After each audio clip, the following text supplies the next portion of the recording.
crush those bones quite easily.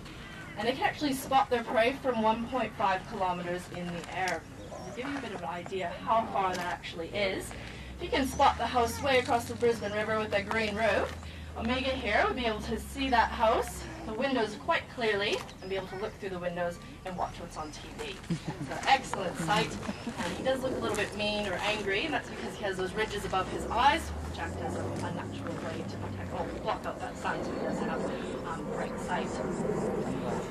He's also a juvenile still. He's around 6 years of age, so he still has a caramel coloring, which you can see on his neck and on his wings. Once he's around 9 years, he'll lose all his juvenile plumage, and he'll become a very dark chocolate brown, full adult plumage. So the two birds you might have noticed on the island behind me, jumping around, are also two wedge-tails.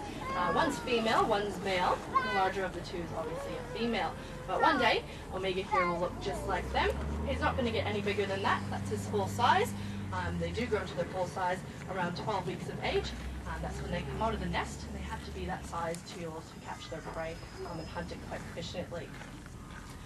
Okay, well, we're going to move on to our final bird today, and he's also going to be making his way from that hill.